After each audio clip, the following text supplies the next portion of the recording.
Hello, my name is John Storm.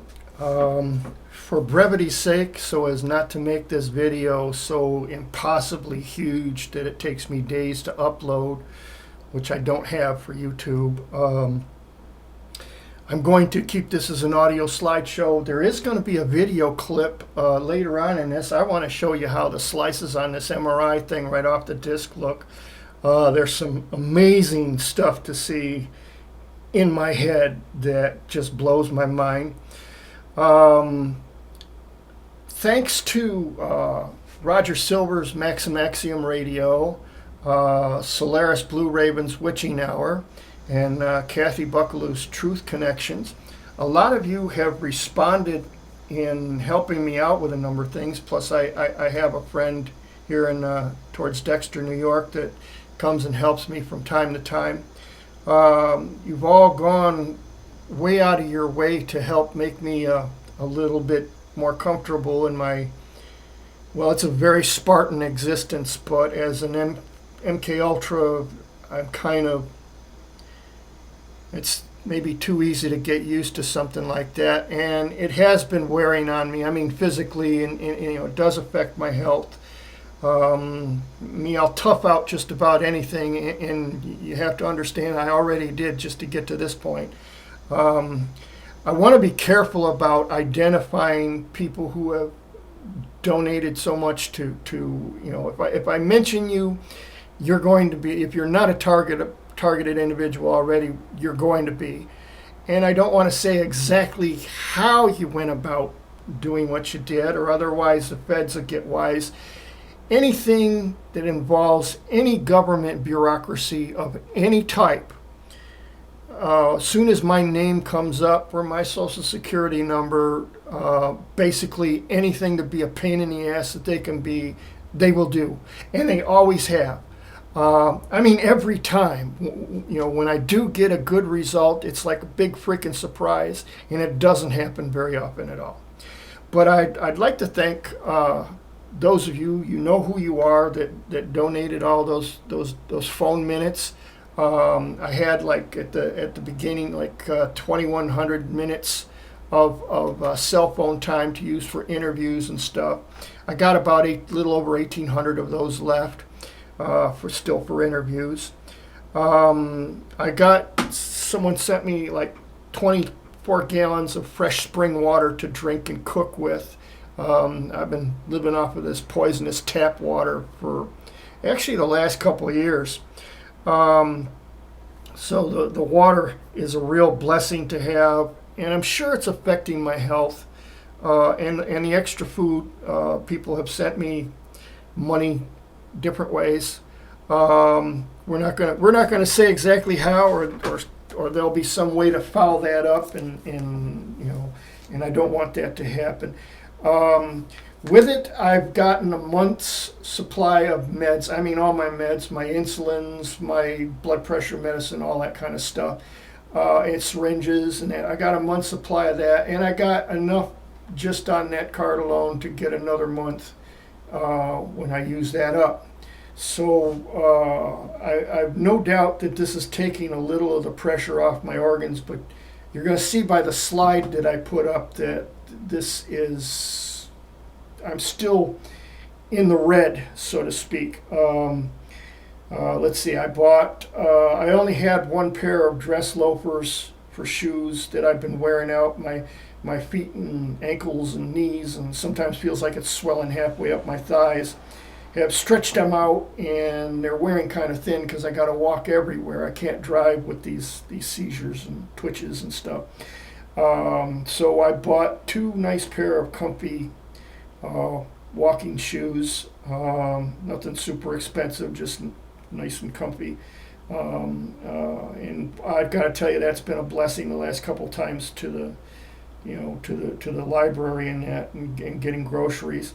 I bought new socks, underwear, things, you know, things for the house that I don't get cash in the course of this emergency housing. They pay for the rent, and they give me $189 in food stamps, which is about $2 a meal. You know, if I spend more than that, then I got to skip meals, and so it's really hard to get good food. I get processed food-like substances, which is the cheapest thing in the grocery store, just so I can keep eating. What it does to my sugar or anything else is, well, it's ridiculous. So adding that money, now I just got cheated out of about $33 worth of food stamps for the end of the month there. Just all of a sudden got denied, and it was just gone, just like that, off of my EBT card. And this never left my hand or my wallet. Nobody has my PIN number or anything else, even my worker doesn't. So this is something somebody had to do from where the card was issued. So that put me in a bad strait. However, I was sitting here with the money to go out and get good food. And I celebrated my birthday a couple of weeks late and bought myself even a steak and made myself a little steak dinner.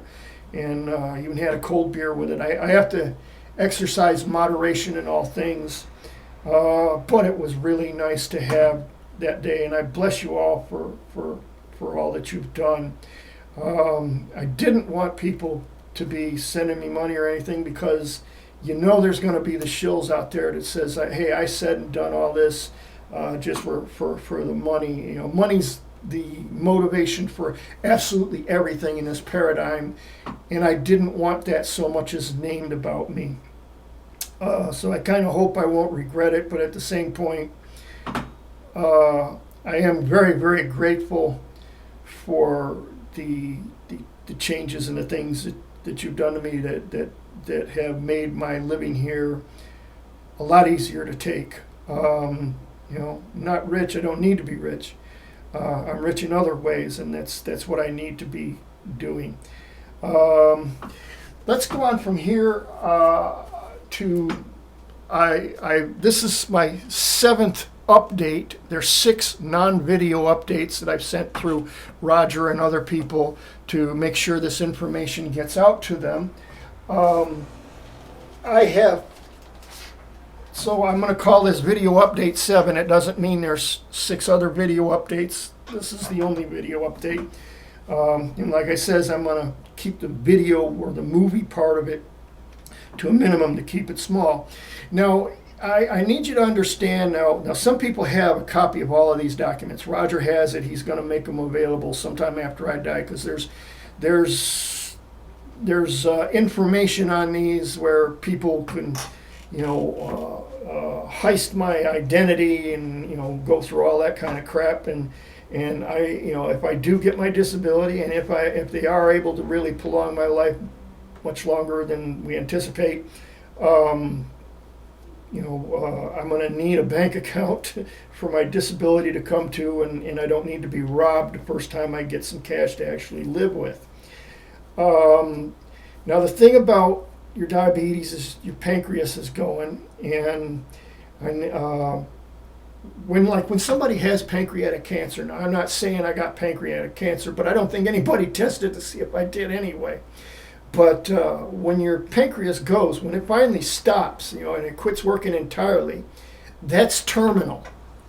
Okay, and the evidence is here, and my doctors have mentioned it to me before, you know, that my pancreas is failing. I had some organ failure the last time. I was only hours on my last intensive care stay from total organ failure. That means everything shut down, and it was a very, very terrible time. I got to tell you, there's nothing pleasant about that at all. But I need you to understand that I made every I don't believe I could have been any clearer or concise. I did this in writing. It's like a 3-page letter that I did last September 24th of 2013. And I'm gonna read what I have on here. Like I say, Roger and a few people got copies of this already. I supplied this to every doctor. I supplied this to the hospital, to the clinics I went to. I supplied this to my lawyers. I supplied this to the disability judge. You know, when he says exactly what's your problem, I told him precisely what that problem was. I didn't give him my opinion. I told him what was happening and what concerned me. And I did it in writing, and I don't believe I could have been any clearer or concise about it. So it's not like they got an excuse they didn't know. You know, my neurologist even got a copy of this stuff. Now this was things as of this was a year ago. Things have accelerated since then. Just like the pattern was back then, the pattern is still continuing. Nobody has done anything to stop this or to slow this down even. Okay, so here it is from last September 2013, Medical Concerns of John Storm. Doubling dosages to stabilize diabetes and hypertension. In 2012, the dosages to maintain my metabolic balance with type 2 diabetes were 26 units of Novolin N rDNA insulin injections at 12-hour intervals. After the last episode of ketoacidosis in November of 2012 and losing a full third of my body weight, I went to 10 to 15 units of Lantus at 12-hour intervals and several injections in the course of the day of Novolog. It's usually about 5 injections. These were calculated on a sliding scale where 10 units per injection was common when blood glucose levels measured between 300 and 350, as was often the case. I'm supplying a slide here as to what I'm doing in the last week. These numbers that you see on the slide on before you right now are the last reading on there was yesterday's date for me. Items in blue-white were somewhere in the normal range. It's high normal. Items in yellow and red, now they don't usually like for your blood glucose to be over 200 for too many hours at a time, and you'll see that I'm constantly in this state. So when I say things are deteriorating bad, I'm not kidding. Okay, back to the letter. By May of 2013, the A1C testings indicated a necessity to increase the Lantus dosages from 15 to 30 units at 12-hour intervals, along with the same sliding scale of Novolog injections 3 to 4 times daily. This brought the average A1C results back into an acceptable range for a few months. Presently being last September 2013, in an effort to keep my blood glucose readings from spiking over 300 after meals, I am injecting 30 units of Lantus at the same 12-hour intervals, plus I've doubled the values of my sliding scale dosages of Novolog at multiple times per day, without any episodes of low blood sugar, to 21 to 22 units of Novolog for readings in the 300 to 350 blood sugar range. One of the fears of injecting insulin is that you'll go into insulin shock if you get too much. For me, there's no such thing as too much as of yet. Okay, these have been giving me blood glucose tests between 200 and 275 an hour or more after meals, as opposed to the multiplicity over 300 readings that have been common in my testings. Side note, this is still a strain on my organs. It's well over 200. I am greatly concerned with how large the dosages have become and how often, within a space of only months, that I've had to double the dosages. I fear I will hit the proverbial ceiling all too soon and that my condition is rapidly worsening. Hypertension. For my hypertension problems, I had finished off my Acupril at 20 milligrams once daily in 2012. I've suffered 2 strokes involving my left side that I know of for certain. One in the spring of 1980 and another in October 2004. You can still see in the pictures and the slides that I provide, you can still see that there is sagging on the left side of my face. This was an effect from those strokes. So this wasn't my opinion. This is still in evidence today. Okay, back to the note here, or the letter. At various times, my blood pressure would hit outrageous spikes in excess of over 200, over 100 and something, causing severe headaches, blackouts, nosebleeds, and such. There was also an episode of ketoacidosis resulting in the loss of 1/4 of my body weight in December of 2005. In spite of my medical insurance, I was not formally diagnosed or even treated for type 2 diabetes until I was full into the ketoacidosis with blood glucose readings exceeding 500 for several months. After my second episode of ketoacidosis in November of 2012, I was prescribed 10 milligrams lisinopril as the Acupril had some nasty side effects, and were causing fainting spells, coughs, and some form of narcolepsy, or so we thought at the time. The lisinopril seemed to work well enough for a short time, but the erratic spiking over 200, over 100 blood pressure happened a couple more times that we know of, and we increased the dosages to 20 milligrams once daily. By May of 2013, a strange episode of a blood pressure spike, possibly another kind of stroke, that set me marching westward for 30 miles on foot from Hilton, New York to Medina, New York emergency department, with little to remember beyond my own pulse drumming in my ears. It appears to be a bit more in control now, but at a couple bad moments I've had nosebleeds that seem to pop up out of nowhere and more pulse drummings and headaches. But I fear that I might be heading for yet another increase in dosages. My fears are that not only that my condition appears to be steadily worsening, but eventually I will be suffering more side effects resulting from the increased medications. Side note, presently, 2014 here, I am suffering occasional blackouts that may last, anywhere from a half hour to an hour or more. I never know exactly unless I find something missing, like my passport's missing, one of my favorite shirts, a pry bar out of my toolbox is missing, my house keys is missing. Once I woke up to find, actually a couple times I woke up to find white bread in my house. I never buy white bread. It has absolutely no food value, especially for a diabetic. I always buy whole wheat. And a quart of chocolate milk, and I don't even drink chocolate milk. And, if I even order ice cream, I never have chocolate ice cream. I have vanilla ice cream. It's not that I don't like it. I just like a lot of things better. And this even had aspartame in it. This is stuff I wouldn't buy. But there's absolutely no memory whatsoever of my having done these things. So I never got any guarantee from that first real bad blackout that sent me walking and just wearing out my moccasins 30 miles along the Erie Canal. That last spring there I think that, I can't remember if that's 2013, 2012, whatever. So I mean, there's no guarantee that these things, no doctor has assessed this or done anything with it to stop this from happening or to guarantee that I couldn't. So I've since then been wanting to get into an assisted living where I can make sure I get my shots. If you look back at that slide that I offered about my blood glucose, you'll notice some days I only tested once or twice. I'm supposed to be testing 5 times a day at least.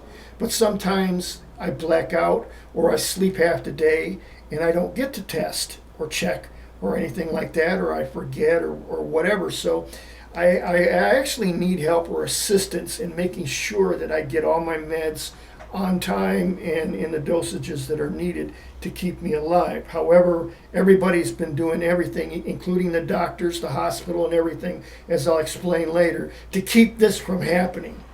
Okay, back to the letter from last year. Involuntary muscle twitching, spasms, and narcolepsy. From as early as 2006, I had noticed that I was having mild episodes of narcolepsy. I would be going about a normal daily task and feel very strongly that I had to lay down on my back for about 10 minutes or so, or fall down very hard if I didn't. When I felt this coming on, I would find a quiet place to lay down flat, and in a few minutes this feeling would pass and I could resume my normal activities. At the time, I felt it may have been caused as a side effect of my blood pressure medicines. I could feel it coming on, and it didn't take much to circumvent the problem. I felt that it didn't hinder my work or driving, as I had time to pull off the road to rest. As time passed, by 2009, I had a couple episodes where I laid down to rest, and instead of being up and working again in 10 minutes, this happened at work, I found that I lost an hour and a half in sleeping. This was bizarre for me, as I nearly always get a full night's sleep, and am sound asleep only minutes after my head hits the pillow on any given day. I never needed to take naps before this, but naps became more and more necessary as times passed. I refer to these as nap attacks. After being hospitalized at Lakeside Memorial Hospital Intensive Care Unit in Brockport, New York, in November of 2012 for the above-mentioned ketoacidosis, the nap attacks became more frequent and longer. On the average for the first 6 months of 2013, I slept a full night, 7 to 8 hours, and 2 to 3 naps a day, ranging anywhere from 30 minutes to as much as 3 hours each. Sleeping an average of 12 to 14 hours a day, and as much as 18 hours on my bad days. My worst were nearly 20 hours, only 2 to 3 instances back then. I had applied for Social Security disability, and I was then told that I would likely live the rest of my life with these conditions. In September 11th, 2013, I was denied my claim as they considered me still capable of holding a job. Really bizarre. Get a job, fall asleep, get caught asleep on the job, don't have a job no more. Who doesn't get this? Okay, back to the letter. I'm told that these kinds of denials are nearly standard for them, but I don't want to pay 25 to 30% of my meager claim to lawyers if I can avoid that. Presently, I got a deal to pay 25% of my award to Eric Shore Associates, who are representing my claim. Oh, and the Department of Social Services that has given me the emergency housing that I have now and the food stamps. This isn't a free deal. They want that money back. If and when I get my disability claim, they want to be paid in full. They promise they'll take all they can of that out of the award that's backdated for me the last couple of years, and they promise they won't touch my present Social Security check. So this crap about, well, they'll back pay you for all of it. You don't get any of it, or I don't get any of it. The lawyers get it. Department of Social Services gets it. I don't get that. I just get the regular check if and when it comes. Oh, and by the way, if I don't, if I have a heart attack or a stroke overnight here and I die, well, in order to get paid back, what they do is they take all my belongings, these laptops, this webcam, the last of my belongings, they take and they sell it to try to reimburse themselves for putting here. So one way or another, they get paid for all of this. This isn't a free ride. They might do that for immigrants and drug addicts and everything else. I have a 24-month cap. After that 24 months, if I don't have my disability, they take my stuff, sell it, put me out on the street. Period. That's a lifetime thing. 24 months, lifetime. This is in the contract. This is in writing that I have. Okay. Back to my letter again. In July 2013, my doctor referred me to a neurologist, Dr. Derek J. Alimo in Rochester, New York. This was in reference to my involuntary spasms, mainly on my left side, that were worsening in my narcolepsy that was also becoming more frequent and severe. It was because of the spasms that I quit driving, as they could come on without notice on my left side. In one instance, I had jerked the steering wheel of my son's Durango hard to the left one day and nearly wound up in a ditch.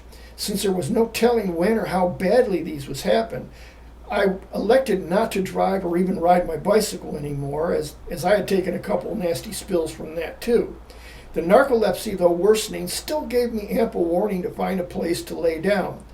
I had ceased any activities that put me out in public areas for any more than an hour or two at the most, for fear of what might happen to me in such a vulnerable state.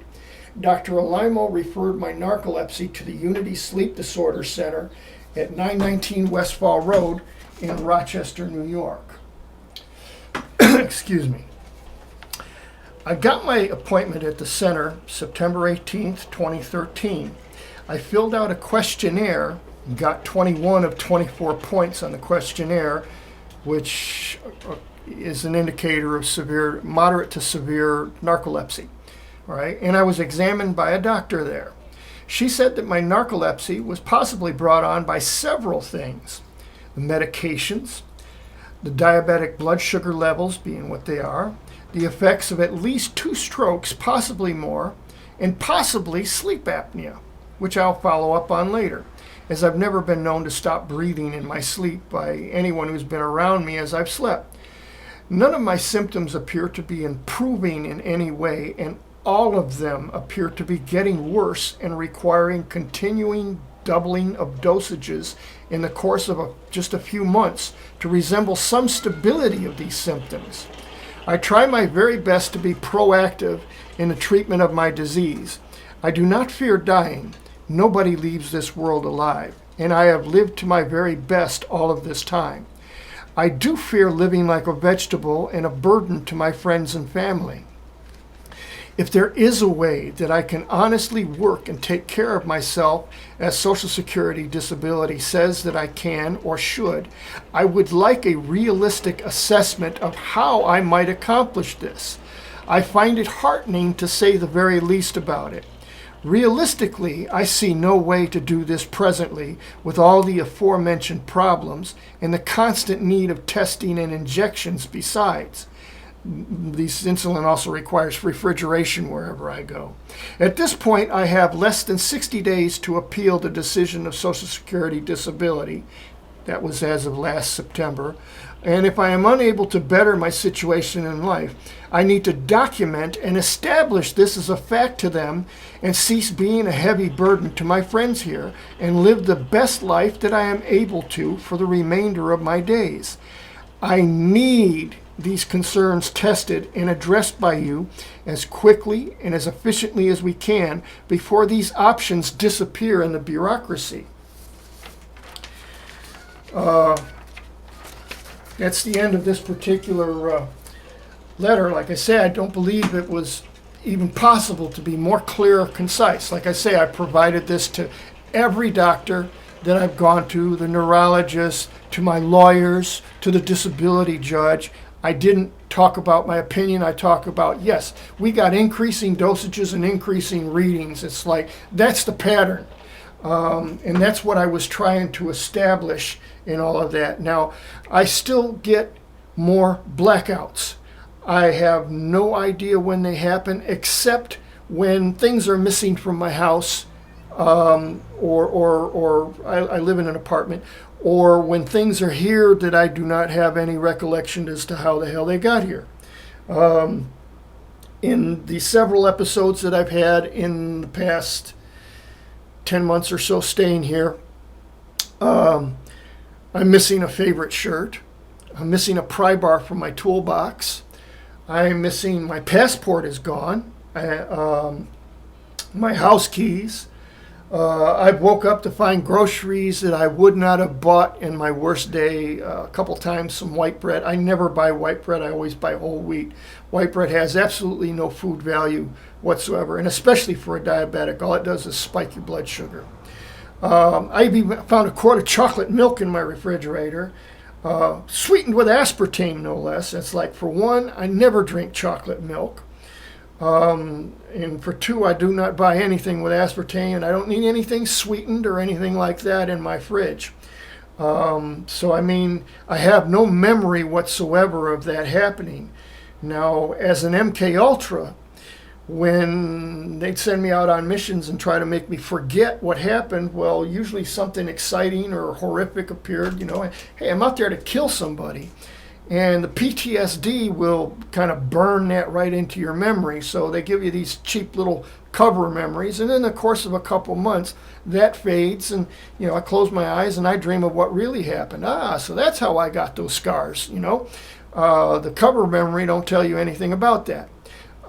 So, I mean, those kind of break down and fade. In these particular cases of blackouts, nothing happened. I went and picked up some groceries, or I don't know what the heck I did with my passport.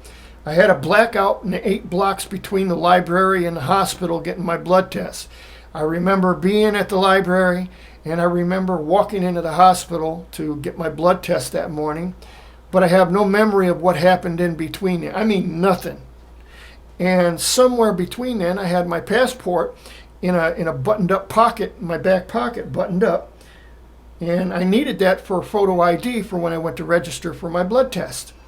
And it was gone. And the same with my house keys. I had gone to the library one morning. I was there a bit longer than usual. I'm only there a couple hours. In this case, it was like 4 or 5. And as I got home, I reached in my pocket for my keys to open up and check my mailbox, and they're all gone. And I have no idea. I mean, I'm just sitting there in front of a computer screen answering my emails a lot longer than normal. I mean, I wasn't uploading or downloading any big files or anything like that. And they're gone. And I have no idea where they went. I went back to the library. I retraced my steps a couple times to see if they might have fallen out of my pocket or what the hell happened. I went to the front desk to see if anybody turned in any keys. There was a set of keys, but they weren't mine. Obviously weren't mine. There's no knowledge whatsoever of when and how these things happen. Even as an ultra, I like to make sure that I've got all the protection that I could get. Besides a few other things, you got to get clever. Got a regular knob lock, got a deadbolt, got a chain. Also got a little something over the door in case I get surprise guests. And for those that think a witch or a wizard is not a witch or a wizard without a magic wand and a magic word to kick a little ass with, I've got this to say about that. Abraca-fucking-dabra. I've got kind of a little system kind of cobbled together, some stuff I had. With some of the money you people supplied, I bought a fan and I cut the ports out from this XP laptop that overheats rather quickly so that I could get it to work. I have the extra screen. I've had that since I had the PC. And here's the laptop that Betty's donation helped me get. It's a Windows 8. It doesn't run my camera, my scanner, or any of this other stuff. You have to buy all new software if you want to run it. You know, anytime you come across something new, you got to buy something new to get it. All right, I'm going to have to zoom out here so that I can pull in here. I want to show you, this is from the CD. I want to show you the slices, how this little thing works. I've got some still shots that I'll add as slides later on, but let's get on to this. Okay, this is about as close as I could get to screen capture here. You can see this is the right side. You're looking kind of from, actually you're looking from my jaw upwards. These work in slices. And on the right side you can see a little bright area over here.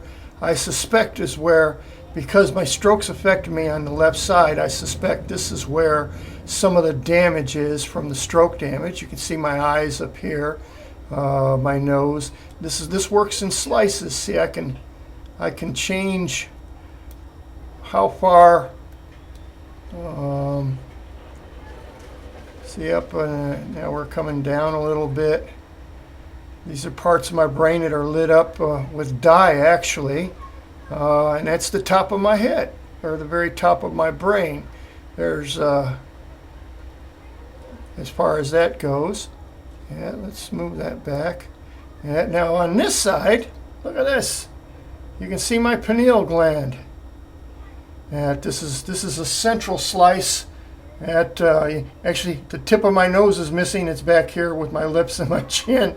So my nose is here. My face is this way. This is my pineal gland, and coming down. Now, for those of you guys, I almost feel embarrassed showing you, hey man, I've been whipping out my pineal in front of ladies and everybody, but hey gals, this is a contest you can get into too. It's not just the guys with the penis thing. We can go pineal instead of penis. My pineal is bigger than your pineal, and it's like, well, my pineal isn't very long, but it's big around as a beer can. We can have a little fun with that.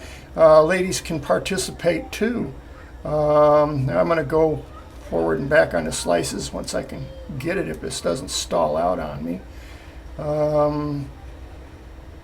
This is like one side, and it just kind of goes in slices. Like I say, you get to the center.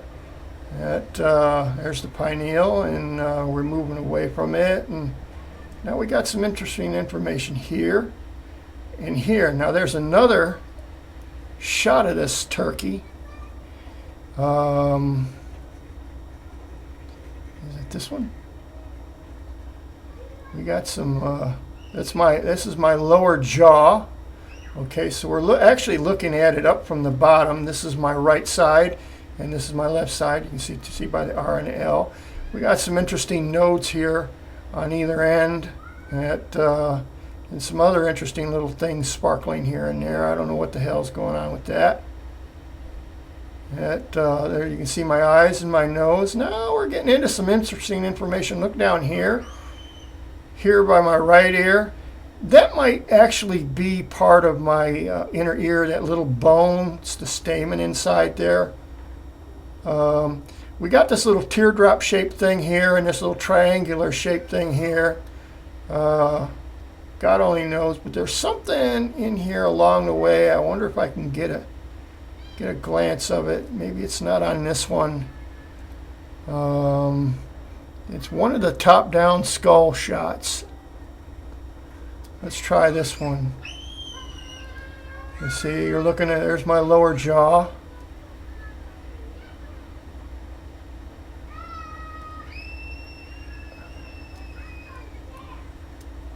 Whoa, got past it. It's hard to control this.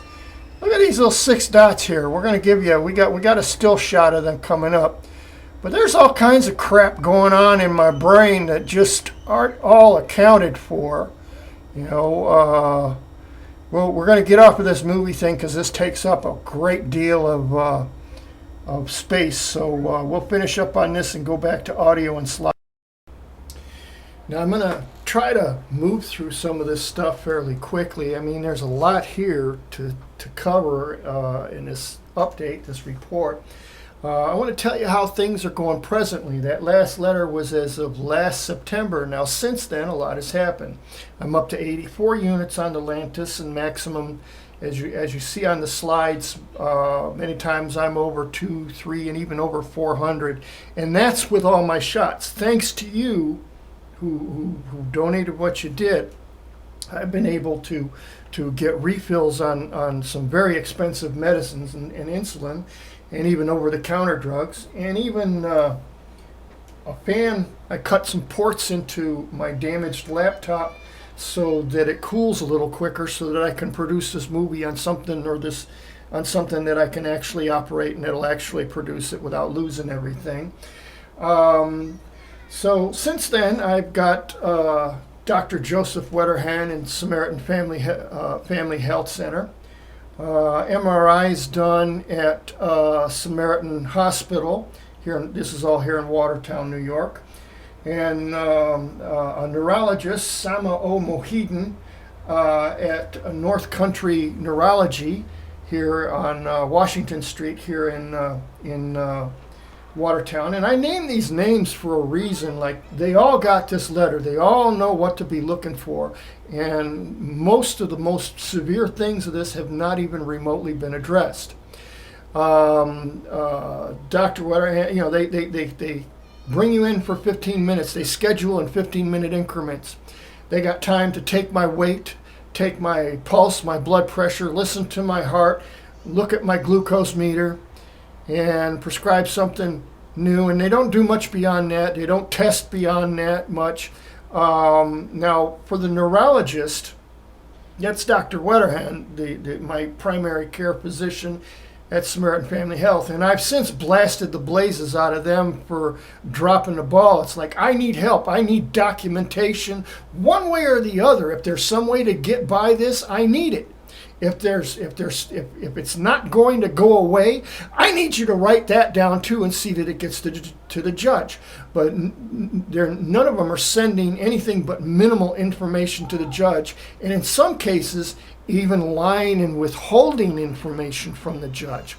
And I'll get to this with this Dr. Sama Mohidin. You know, he got his. I didn't notice this until after I noticed that he was lying to me rather often.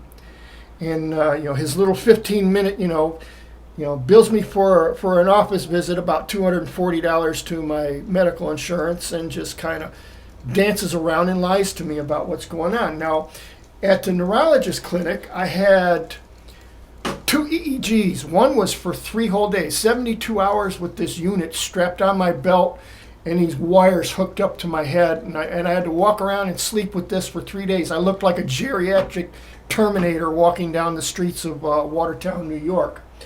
And then he had 2 sleep studies. This was overnight, and that means I had to walk home at like 5 o'clock in the morning. This was last winter. That was no picnic.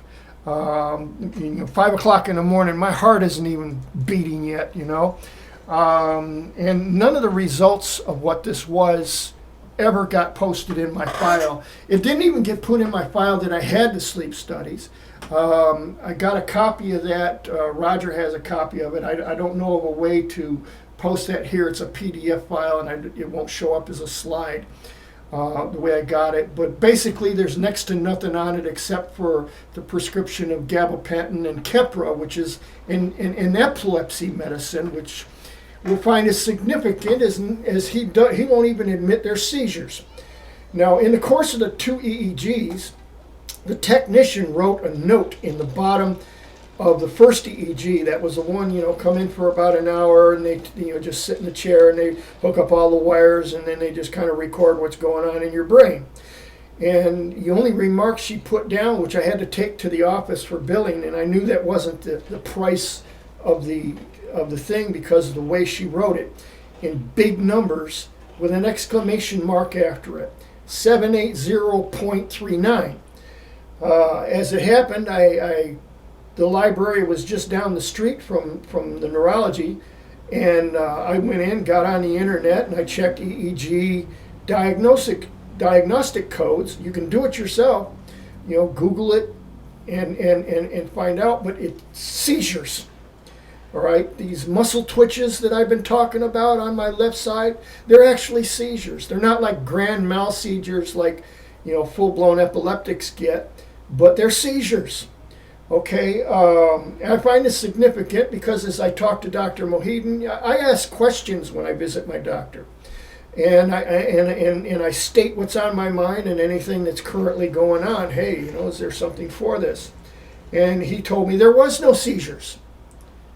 And then he says, well, they're seizures, but they're not in your brain. They're somewhere in your muscles, and we don't know how they happen. And of course, and he scheduled the 2 MRIs. They're both done on the same day, one regular, one high contrast. And we're going to get to that if we haven't already in the course of this video. I'm putting this together in little audio bites and slides. And I'll have the little video component. I'm going to show you the slides as we go.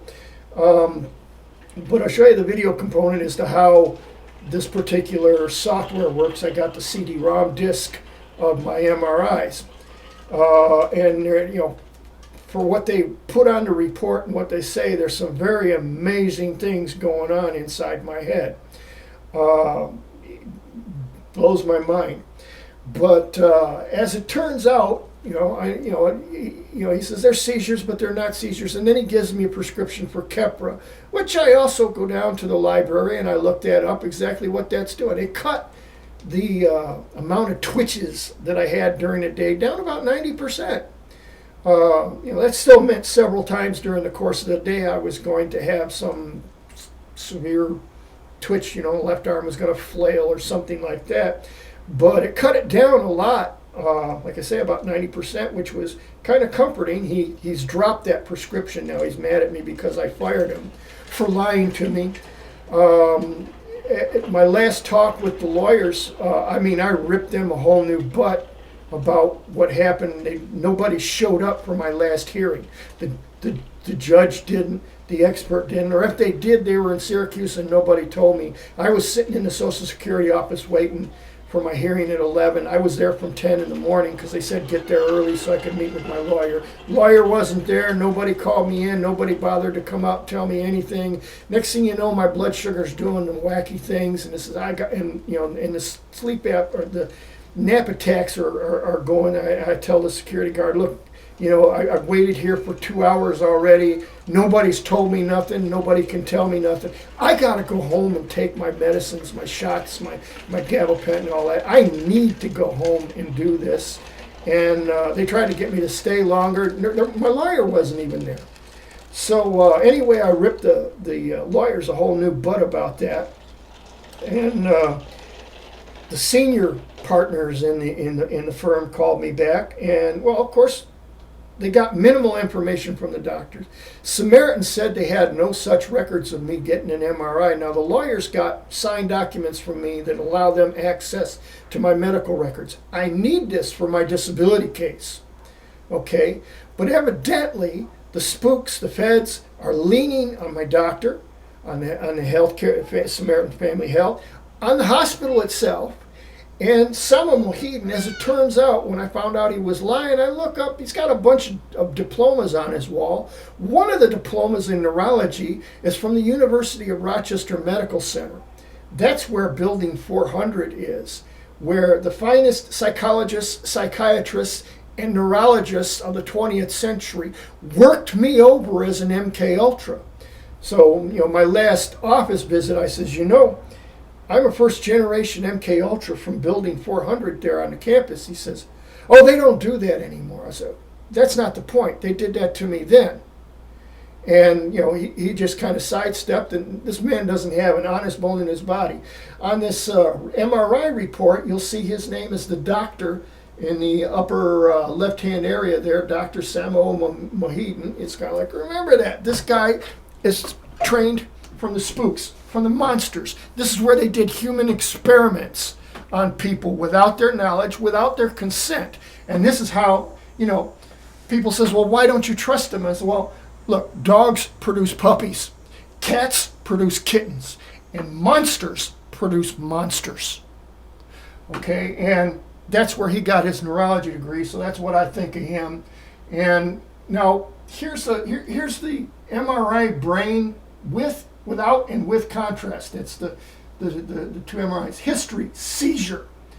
There are no areas of abnormal signal intensity in the brain. There is no hemorrhage, acute infarctions, mass, or midline shift. There is no abnormal enhancement. The hippocampi are normal in signal intensity and size. The ventricular system and cortical, are dynated, consistent with minimal volume loss. There is no extracerebral collection. The sinuses are clear. What the hell's my sinuses got to do with anything? Anyway, impression, there is no intracranial lesion. Number 2, minimal volume loss. This is what you get as you age. Your brain kind of shrinks a little bit. Evidently, mine hasn't shrunk much. But the thing that is important is this report has a lot to say about what's not there. But as we look at the action, now they didn't want to give me, they refused to let me see the MRIs. I told my doctor when he first prescribed, I want to see them. I find this stuff interesting. I want to see the MRIs. Dr. Wetterhand says, hey, I'll print you out a copy. Look, you can print out one single slice. As I show you, this is all slices, so you'd have to print out a lot of copies because this is slice by slice, 2 different ways, top down on my brain and from side to side slices. I've made JPEGs of some of them, the interesting ones, so I can show you some things that are on my brain that nobody talks about. This doctor, and neither did Dr. Mohegan, they wouldn't let my lawyers see them, wouldn't let the judge see them or anybody else. He wouldn't let me see them, and it's kind of, I'm the patient. This is mine. My insurance paid for this. So I filed a complaint with my medical insurance. I says, he's milking you. I got this stupid CPAP machine here I can't sleep with, because if I move just a little bit, move my head one side to the other, it breaks the seal and it wakes me up all night long fussing with this stupid mask. And they charged almost $1,000 for this thing. It looks like it can retail it at Kmart for under $40. My coffee maker has more options on it than this does, and more to it. So I don't use it anymore since I fired him. But like I say, this medical report says nothing about what is there, which is very typical of a misinformation style report. Spooks. Dr. Mohegan's neurology diploma came from the University of Rochester Medical Campus, where Building 400 is located. That's my note on there. I do it in red, or I do it in a different color so you can know I added that to there. That's not what it was originally there. I've got this to say about that. Abraca-fucking-dabra.